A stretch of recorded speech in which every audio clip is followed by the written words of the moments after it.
Hi, I am Sabrina, the president of the Five Spheres of Fit, and I'm here with Noel, the founder of the Five Spheres. The Five Spheres of Fit is a lifestyle strategy that constantly evolves with you. The five spheres are the physical, the mental, the financial, the social, and the educational spheres. So, today we have a very important topic, and it's on resiliency. This is something that we don't talk about. Growing up, no one talks about the importance of resiliency, what it even is, why it's important to be resilient growing up, and how that makes a difference. So, Noel, this weekend I asked you a question.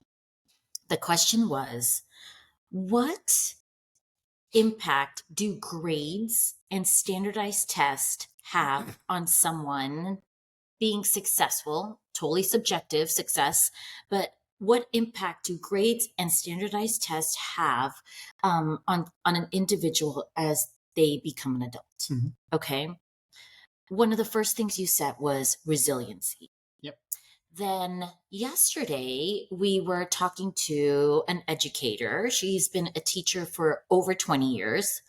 And I asked her the same question, and she said one word. Can you guess what Yeah. it is? Resiliency. Um, Should have been a teacher. yeah. So let's talk about it. First, let's start with what is resiliency, and is it innate, or is it something you can teach? Right. So, um, equally excited about this topic because I think a lot of parents out there are probably wondering, what is it that makes, or what is it that will make my child successful? What is it that will give my child an opportunity to be successful? And, when you asked me that question, Sabrina, I really did think deeply about it, knowing that we have obviously a daughter and wondering, what is it? And it just came to mind, resiliency. So when we talk about resilient and what it means to be resilient, now, if we're talking science, we're talking about the ability to bounce back, a material that loses shape and then gets its shape back. It's resilient. Okay. When we're talking about resiliency, obviously the human quality of it, the ability to sort of face difficult challenges, perhaps, and then still come back to normal self or to a position where you're in a better position. You've learned, you've gained wisdom from it, and you bounce back and move in maybe a positive direction. Hmm. So I think if we're looking at it from that standpoint, it kind of makes sense. And when we heard this teacher, who again, as you said, has been teaching for over 20 years in different geographical areas and as well different age groups, she said without hesitation, it's being resilient. And if you think about life, as adults, we know and the challenges that we faced, uh, our ability to adapt after that and our ability to move forward in spite of the adversity, in spite of the challenges, that's really what's critical. I mean, don't you think? Did you agree when we answered I those? 100% agreed. But I didn't think that myself. I was wondering, thinking about my daughter, and then I started thinking about other scenarios. You have siblings where you have the valedictorian, always, scored exceptionally well on standardized tests. Okay. And then you had the other sibling who had to work really hard. It didn't come naturally as it did Right. for that first sibling.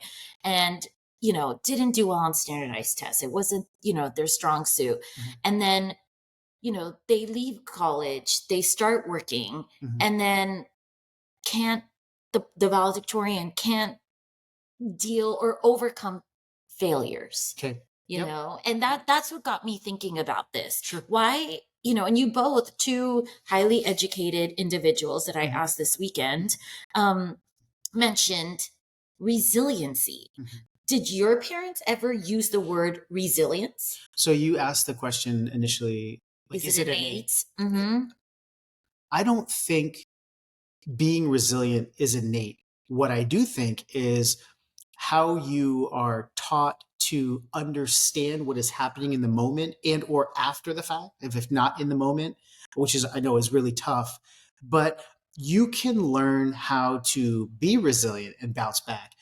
Are there innate qualities that you might already possess that make being resilient more likely than not? Absolutely. Absolutely. I think confidence plays a role, Sabrina. I Yeah. think the ability to be a little bit more self aware.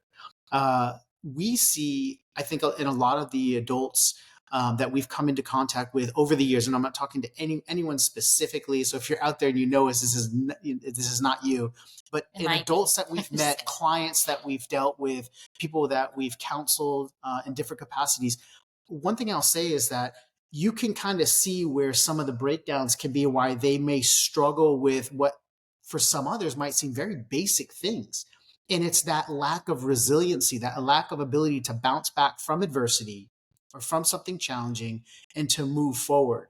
And I think, again, if we're answering the question, is it innate? Maybe not innate, but you do have some qualities that can kind of help you uh, digest failure a little bit easier. And then the thing too, Sabrina, with kids, it's it's a lot of times it's perceived failure. It's like, oh, I didn't win the game. I'm a loser. I'm not any good at this. And so they perceive it as a failure. And while technically, is it a failure you didn't win? Maybe, but maybe being the best you could be, giving your Hmm. best efforts. And I think that teacher that we spoke to yesterday said that, right? Giving best efforts, then it's not really a failure. Right. And then we learn from our mistakes, and maybe, if we fail, I always do quotes because Yeah. that's subjective too, right?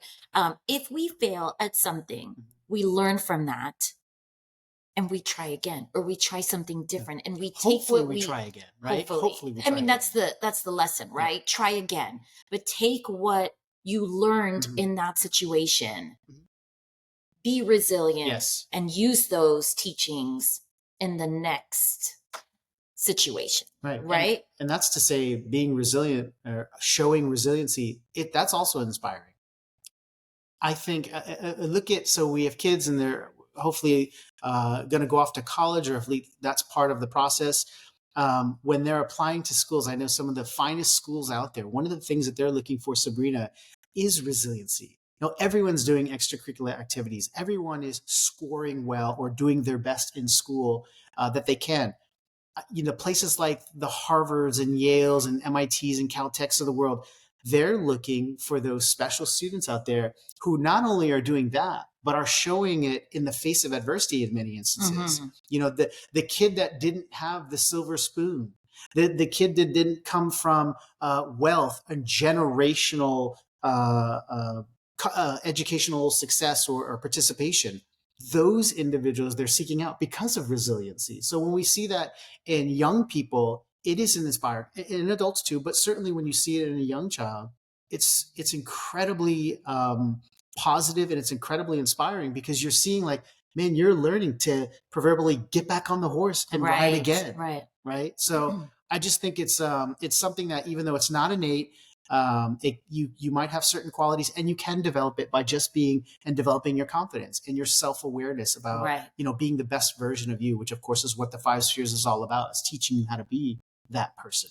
When I go back to that example of the two siblings, Mhm. right? This teacher, we were talking about two siblings as well, that we mutually know, and we were saying how, the one that excels in school, Mhm. doesn't have to work as hard, comes easier to, Yeah. is the one that's always getting, you're so smart, you're so smart. Mhm. And you don't, you just get it so easily. The second sibling is the one that works hard, works hard, Right. works hard, Right. right? And has to hear, the other sibling being told, wow, you're Over and so over again. smart, Right. right? Right. So then that in itself is teaching resiliency. It can make or break you. Mhm. But luckily, in a few situations that we know, that second sibling has said, no, I'm going to work hard. I S- want to ace this. I want straight A's. I want to be, Yep. top Yep. 5% in my class. And that teacher shed a lot of light for us, I think, because we were so interested in the answer of what makes a child successful, what will make them successful in the future, and what stops certain adults from finding success after being successful Hmm. in academic settings. This brings us to our next point. So we've talked about resiliency as it relates to failure, but also what about resiliency as it applies to self-esteem? And this is another big Hmm. topic. Right. Self-esteem being tied, you're being so tied to your self-esteem, and if it's low, the lack of resiliency will show, right? Right. You're not likely to attempt again. You are likely to fail in the face of adversity. If you're pushed into that direction and you're not successful, that self-esteem then drops. And then so resilience, so the causal and connective relationships between those things are really what's kind of stopping people from being the best versions of themselves. So when we talk about being resilient, it's something that you can continually develop. And I think that's so important.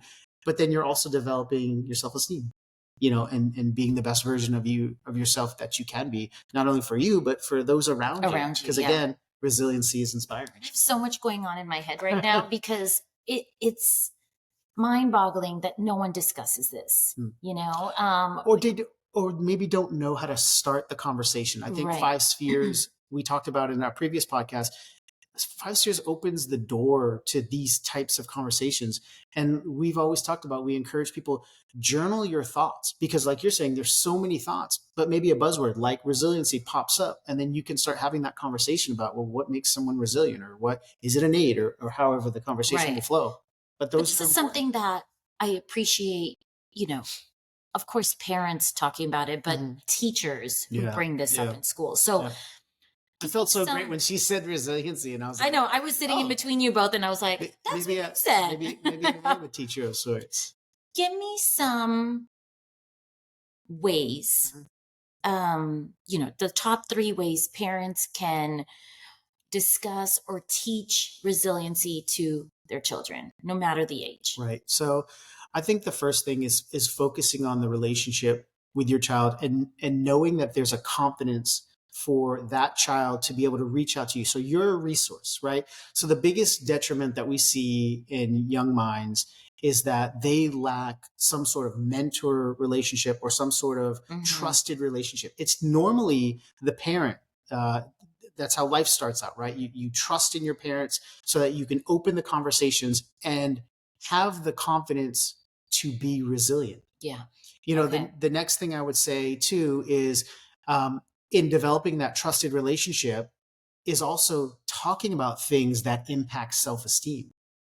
And of course, resiliency is one of those. It's kind of like it's more circular, I think, because one impacts the other impacts the other. It's kind of like, it's not so definitive, but to me, having a self-esteem that's constantly being addressed. Okay. And as a parent, you're aware of what your child is thinking and saying, what's being told to them, what are societal norms. Are we treating, for example, this teacher was saying, the way girls and boys are treated, the expectations, sports, for example. She talked about how her daughter was so successful as an athlete, but because she had this mentality, and she almost likened it to having more of a boy's mentality, not concerned with consequences, just run through that wall, proverbially.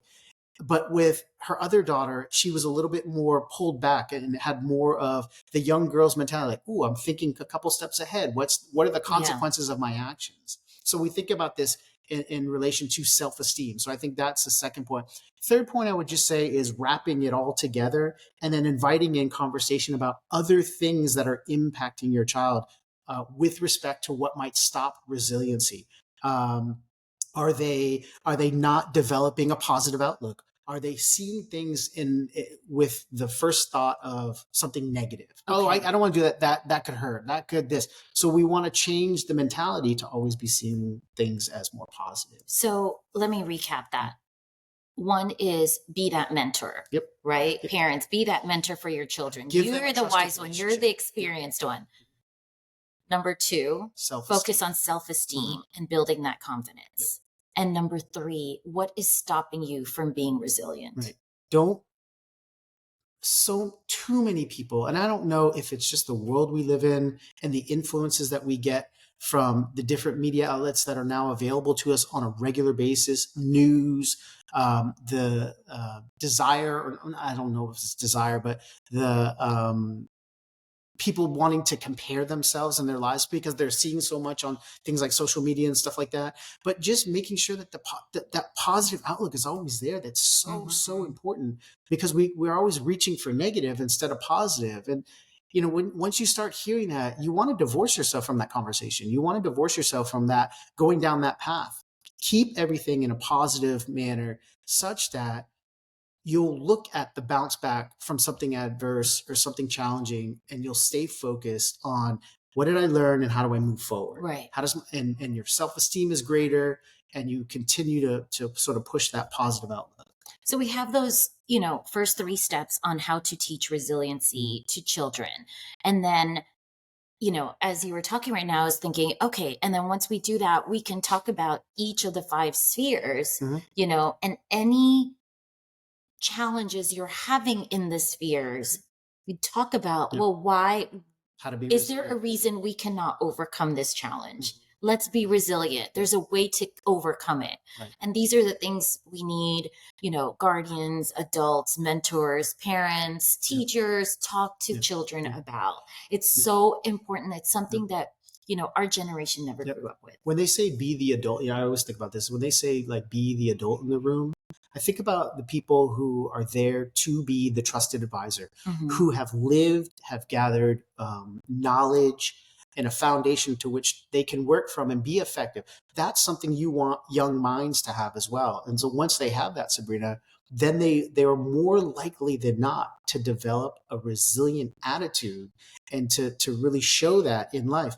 And that's what we all want to see. We don't want to see our daughter in a soccer game get knocked down and then decide like this game is really physical, I can't do it. Right, We right. want her to bounce back up and say, hey, you know what, I'm here to play too, and I know how to either avoid that situation, or I understand that it's just part of the game and I'm okay and I Yeah. can keep going forward. So all of those things for what you just said, they're all super important. We want to make sure that kids are not seeing failures in a way that maybe adults think of them, but Hmm. rather they're just perceived failures. They're not, you didn't actually fail. You lost a game. You didn't get a great grade. You didn't get into the school you wanted. Those are perceived failures. The reality of the situation is your resiliency is what's going to make you successful, and not focusing on that failure. Yes, we'll have disappointments in life, but how will you overcome those? I mean, you use the concept of, the two siblings that, their operation in the world may be different and how they're Right. able to achieve, but the reality is we know that both parties can be successful. They both just need to show resiliency and use whatever, God gifts that they have and their talents and abilities, and they can be successful. Yeah. Yeah. I love that. Me I'm too. I'm really glad we discussed this today. It's a concept that I've been thinking a lot about. Mhm. Not knowing I was thinking about that, I was wondering what is the difference between two Mhm. kids that are raised the same exact way? How do their outcomes in life look so different? Right. You have a five spheres mentality, which is to look at things more holistically, Yeah.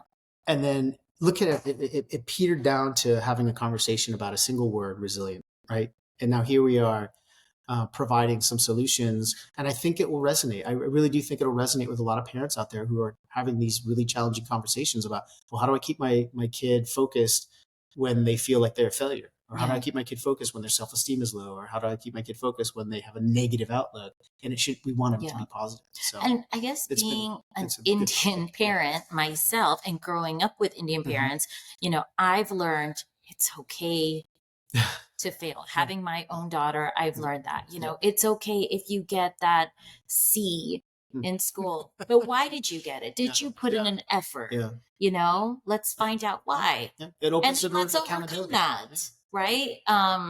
Yeah, This I've been podcast, I think, for us, Sabrina, will open up so many doors for our next podcast to just trickle from this, mhm. to have questions about personal accountability. What it defines success. What is success for a child? Is it what we anticipate, what we Yeah, think of as an that's a good adult? I question. mean, why do we get to make all the rules because we've lived? I mean, it's not. I don't think it's so simple anymore. And kids are seeing so much and dealing with a lot more than perhaps we ever dealt with as children, but still some of the same things. Right. So yeah, it just opens up a lot of really good, worthwhile conversation. Well, So, if anyone has any thoughts on this topic, please share them with us. We'd love to hear. absolutely, And this has been great. Thanks for the conversation. absolutely, you too. Thank you, everyone. Have a great day. Enjoy.